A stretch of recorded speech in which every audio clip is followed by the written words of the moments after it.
umunyabwenge ngo afata umuruho akawuhindura inshuti kuko niho bari guteganya kuzaruhuka. Iyo ugize ubwenge buke uhunga umuruho ukaba uri guteganya kuruha butazaruhuka.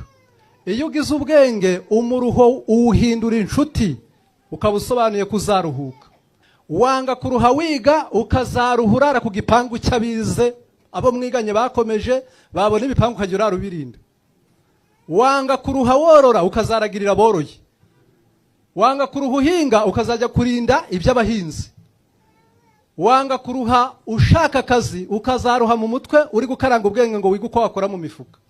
Rero ushaka kuruhuka afata umuruho akawuhindura inshuti nibwo buryo bwo kuzaruhuka. Niba hari cyaguteranya n'uwo mwashakanye ukabona cyakwica amahoro yanyu, uzahagarare ku mahoro, icyo ngicyo kireke kigende ariko amahoro asigare. Igihe cyose muzaramuka munyuranyije